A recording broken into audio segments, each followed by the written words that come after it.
China accuses Washington of disrupting global supply chain after U.S. President Joe Biden bans high-tech U.S. investments in Chinese technology.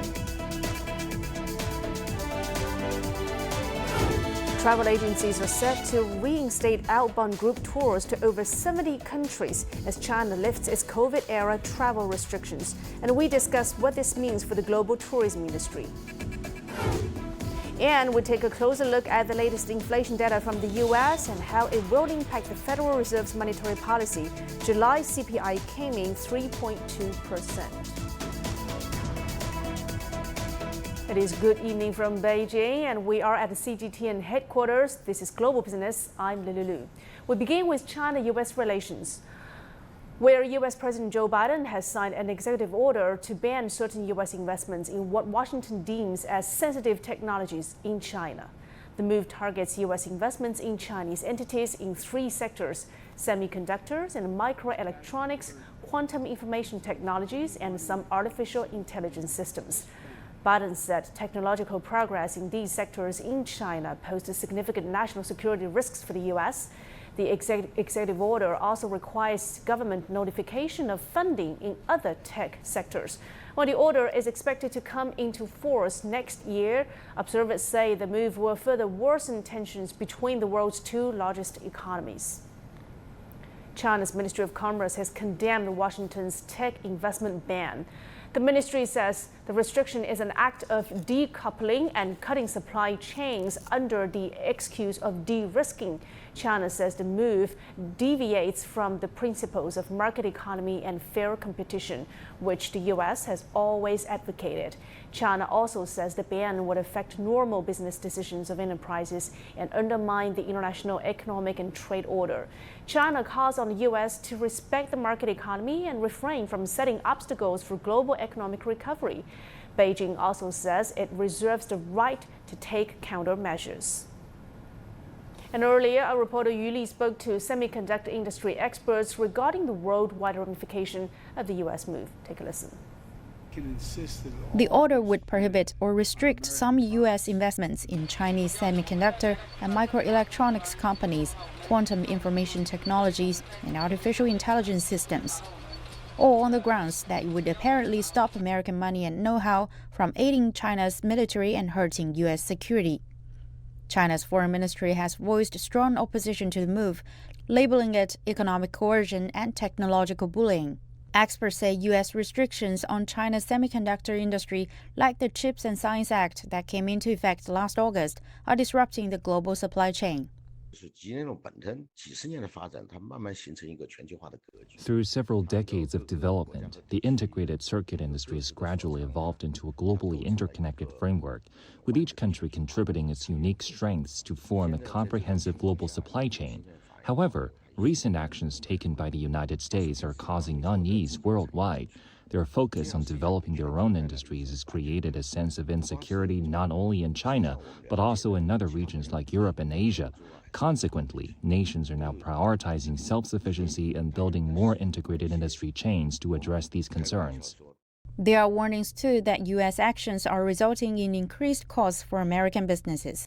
The reason for establishing a global semiconductor supply chain is essentially to seek cost advantages, ensuring profitability for all companies involved in the industry chain. This is a natural process and the fundamental driving force behind forming such an industry chain. If the reality is ignored and the industry chain is moved to a higher cost location, companies will inevitably need to account for the consequences.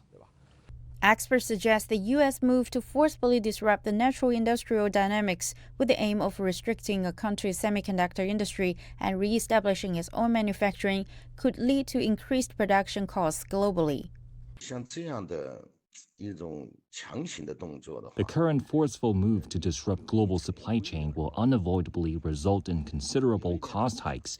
If this approach persists, it could potentially trigger a significant escalation in the global integrated circuit industry's overall expenses. And those in the know say that's expected to hinder the development of high-tech industries and the transformation of traditional industries worldwide. Yu Li, CGTN, Beijing.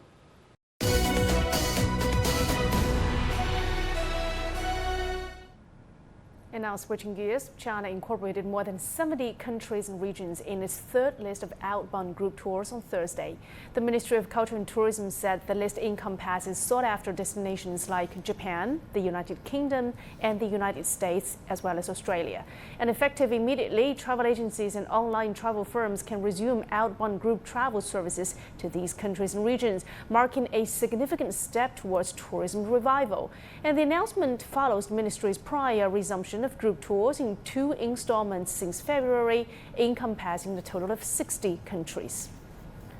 The revival of China's outbound tourism is poised to breathe renewed life into the global travel market. According to global consultancy McKinsey, in 2019, China boasted the world's largest outbound tourism sector, with Chinese citizens embarking on 155 million journeys, constituting about a quarter of the world's entire tourist expenditure during that year. As global tourism charts a path towards almost pre-pandemic levels by 2023, popular travel destinations eagerly anticipate the return of Chinese tourists. The World Travel Tourism Council anticipates that the tourism sector, propelled by the influx of Chinese visitors, will surpass the records established in 2019 by the end of 2024. China's outbound travel is picking up the pace as the country is gradually resuming its overseas group tours for Chinese citizens.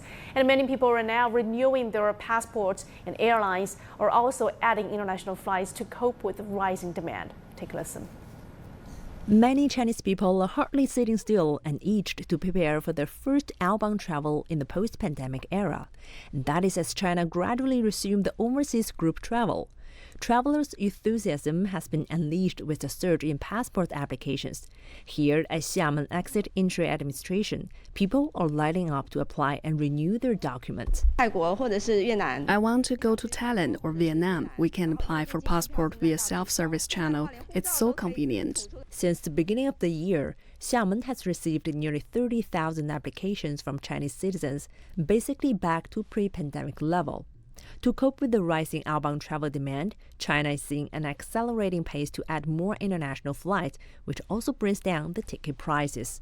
I've been monitoring flight ticket price to Manila. Now the price is reasonable, about 4,000 yuan, so I decided to go there with my friends. Xiamen Airlines has also been increasing their international flights. The carrier's international routes have resumed to over 300 flights per week, an increase of about 20% compared to previous month. Since March, Xiamen Airlines has resumed a daily Xiamen-Bali route, which is also the first airline in China to do so. We also added more flights to places like Hong Kong, Macau, Manila, Singapore, etc. Well, it goes without saying that China's recovering outbound travel demand will bring greater confidence to the global tourism industry. According to United Nations World Tourism Organization, China was one of the world's major outbound tourism contributors before the pandemic. Chinese travelers spent $255 billion in 2019, accounting for almost 20% of the all international tourism spending. Yu Bokun, CGTN. And data from domestic travel agencies revealed a significant surge in internet searches for travel products following the announcement of the lifting of restrictions on foreign group tours. The instantaneous searches of outbound travel products soared by over 20 times. And simultaneously, the count of visa inquiries on the online travel platform lc.com nearly tripled compared to the previous day's corresponding period. And in tandem with this, travel and airline stocks experienced a notable upswing on Thursday. Our reporter Timothy Pope has more. There was also some fairly good news for the travel industry as China's Ministry of Culture and Tourism lifted some pandemic-era travel restrictions on group tours to a batch of countries. Some of them have historically been very popular with Chinese tourists, including the UK, Australia and South Korea. Chinese airlines shares really gained ground after this announcement. Air China was up almost 5% and Spring Airlines was up 6.5%. And now for more insights and discussions on China's outbound travel recovery, we're now joined by Chen Jiahe, Chief Investment Officer of NovaMRK Technologies. Jiahe, great to have you. So the revival of group tours from China has propelled stocks in the tourism sector. So as an investor, which sectors would you be monitoring closely now? Well, the tourism industry is recovering this year, and the domestic traveling market is recovering faster, while the cross-border traveling is also picking up. With today's new published policy, China resumes the packaged tours to many countries and destinations, including like United States, Japan, Australia, etc.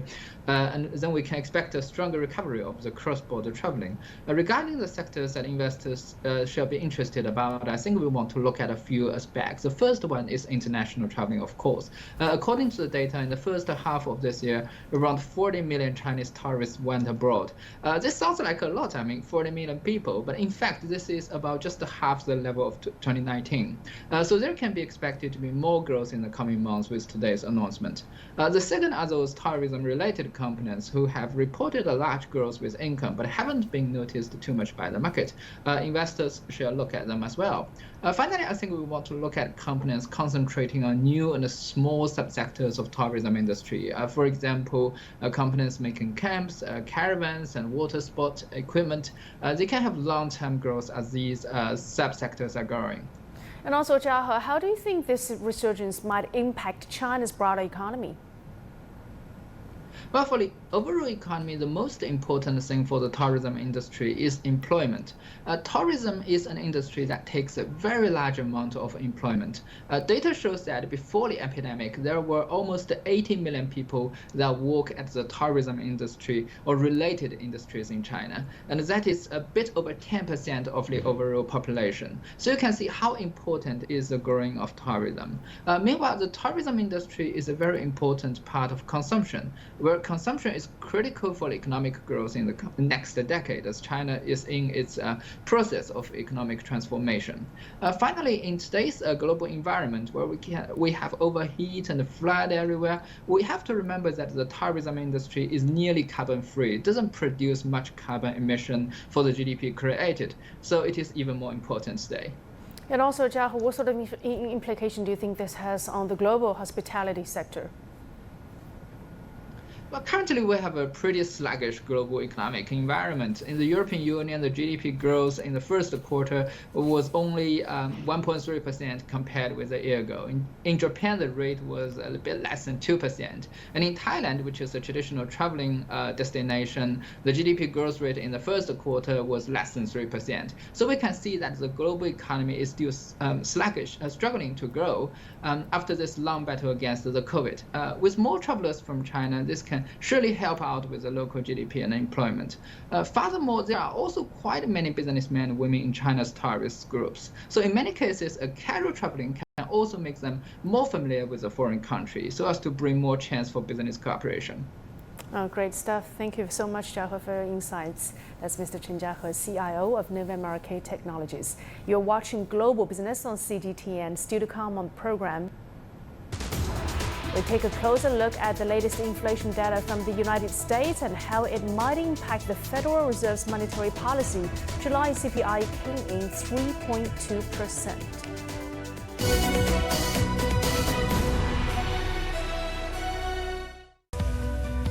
We are all connected. Across borders, across continents, connected by ideas, a shared humanity. Stay connected.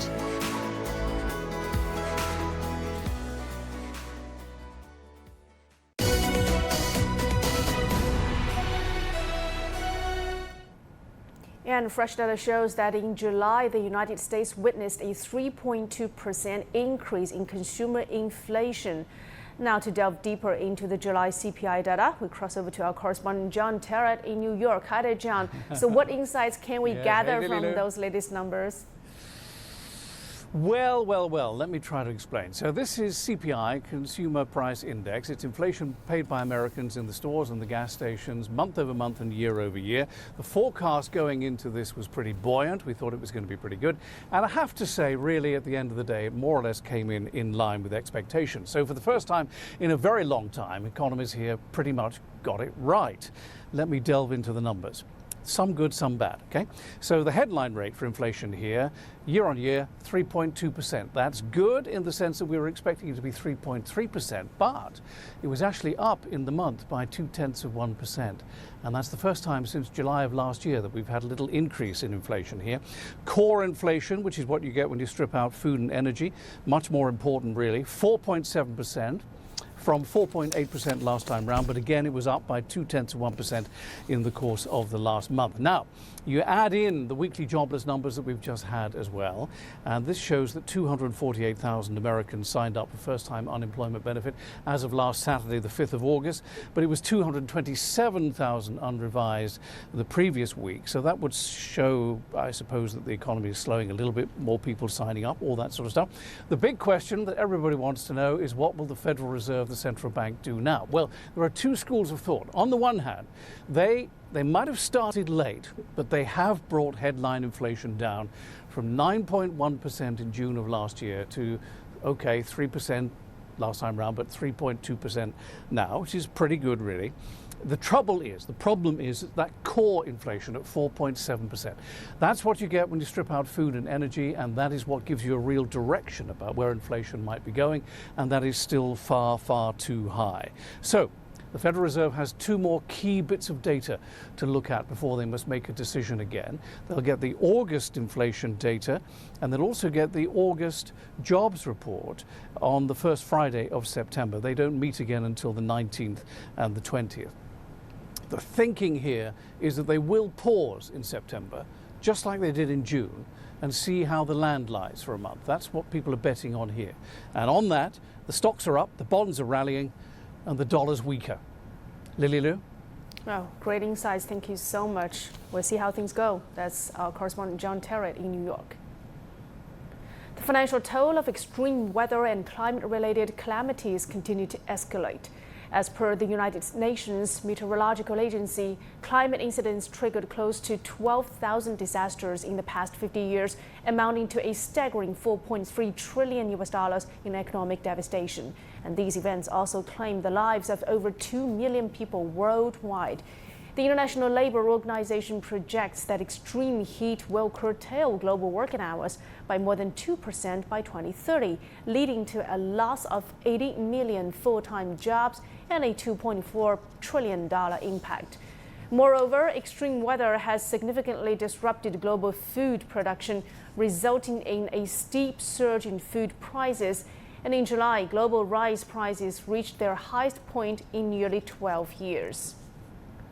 The latest heat wave and wildfires that hit Greece have exposed a series of problems the country is facing due to climate change. Like other European countries, Greece is also dealing with water shortages, and making farmers the Thessaly region move away from profitable crops, with scientists warning that this could cause more issues. Evangelos Ipsos has the story. It's just before sunset, and it's this time that Thanasis waters his crops for the final time of the day, hoping to keep them cool through the evening. But with the country facing extreme temperatures by morning, the field is dry and some crops burnt. All my fields are experiencing the same problem from the heat, especially my cornfields. In May, when I was supposed to sow the seeds, I couldn't because of the increased rainfall. I had to delay it to the end of June when it got warmer. The crops can't grow properly, resulting in a difficult farming season. And that difficult season is visible from above, with far drier fields than healthy green ones. Like many countries in Europe, falling groundwater levels are to blame. And in Greece, it's mostly noticeable in the Thessalian plain, the heart of the country's farmland. Adding to the problem, the lack of fresh water from lakes and rivers due to the mild winter. This has pushed farmers to plant crops that need less water, but this also means less income. It's something scientists warn could bring other imbalances. Whether we like it or not, we need to reserve water. It's the only way we can increase the number of irrigated farms in Greece, because irrigated farms have 3 times more profit than dryland farms. I don't care what others say. For example, there is a new push by the government to plant crops that need less water.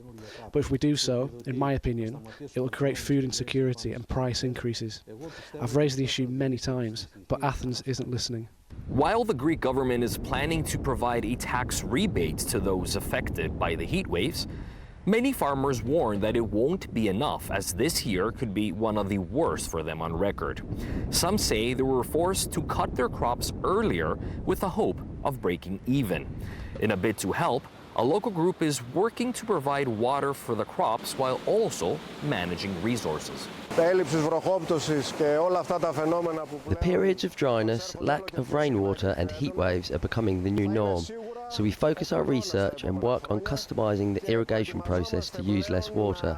I know it's something we wish we could avoid, but it's reality and we need to adapt. Scenes like less irrigated farms, dried up rivers, and low water levels in lakes are becoming more and more common here in Greece, and scientists are sounding an alarm they say is not being heard by the central government. Evangelos Sipsas for CGTN in the region of Thessaly. And now let's get more insights on how the severe weather is impacting global economy and food security. We're now joined by Azmi Hassan, geostrategist and senior fellow at the Nusantara Academy for Strategic Research. Great to have you on the show, sir. So what are the primary effects of extreme weather, both the immediate ones and the indirect ones? Yes, Lily, as mentioned by the previous VT, what's happening in Greece, wildfires, and also what's happening in other states, the heat wave, maybe we can consider as a localized event. Small area, concentrated on one nation only, but the effect on economy is so devastating. Crop did not materialize, productivity went down, and also money need to be spent to build up the infrastructure that has been destroyed by a wildfire, for example. So I guess in terms of economy, the effect is very severe indeed. And some say that the Ukraine war is part to be blamed, but I guess the number one effect on the economy, on the growth of economy, is because of climate change. I think it is the short-term effect and also the long-term effect. Both the climate change will affect the growth of economy of any nation, Lily. And also, which financial mechanisms do you think that hold the potential to alleviate these risks? I think let's look at Paris Agreement, for example. There is one section that made the developed nation need to help to give aid in monetary terms to undeveloped nation in facing the climate change. And international organization, for example, International Monetary Fund, I think play a key role here to help the less developed nations. So I guess the financial part of it, to develop the fiscal policy and microeconomic policy, need money, need fund. So I think this is where international organization and also international agreement plays its part. And also there's need for nations to overcome disparities and then to collaborate in addressing this shared adversity. What are the key obstacles in this regard? Yeah, one thing for sure, I'd like to give an example. John Kerry visit to Beijing a few weeks ago. A lot of high hopes were given to this particular visit, but nothing materialized. I think one thing for sure that why it did not materialize is because the underlying geopolitical effect or the relationship between the United States and also China. So I think the most important thing that need to be need to jump the hurdle in this thing is this to fight the climate change, Lily, is the geopolitical part of it. So I guess superpowers like United States and China, I guess, need to work more harder to lessen this particular obstacle, Lily.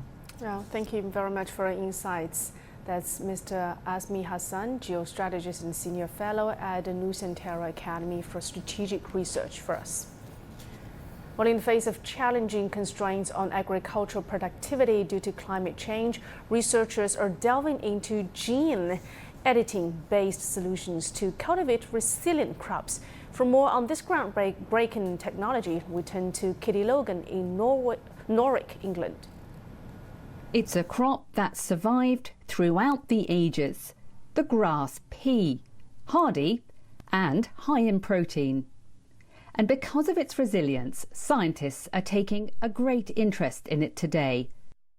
Climate change is the main reason why we are working on this crop right now, because the stress conditions under which grass pea survives better than other crops are going to become more frequent and more severe. But the grass pea also presents a problem. This is an important crop in some African and Asian countries. It's resistant to certain extremes of climate, but it also contains a toxin. What researchers here hope to do is remove that toxin and make this more widely available in future. Scientists say gene editing can make a crucial change. We can work out how the enzymes are working, how the proteins are working, and what the steps we would have to do to stop that pathway making the toxin. And that means the potential to develop varieties with lower levels of toxin or none at all. Last March, England loosened gene editing laws, opening the door for scientists. It's allowed them to grow gene-edited crops outside. A few may be still doubtful, but the government assures the process is safe. And tomatoes like these, enriched with vitamin D, could soon sell commercially. So we're really excited and happy to see we now have a clear route if we want to take this nutritionally enhanced tomatoes or crops into the market. Researchers are also investigating how well grass pea grows in European soil and how its climate tolerance could be transferred to other plants. These extended routes seek out moisture in dry conditions, which could benefit future farming. And with climate change accelerating, food production solutions are becoming ever more urgent. Kitty Logan, CGTN, Norfolk. And with that, I'm closing out this edition of Global Business here on CGTN. Thanks for being with us. I'm Lulu in Beijing. Till next time, bye for now.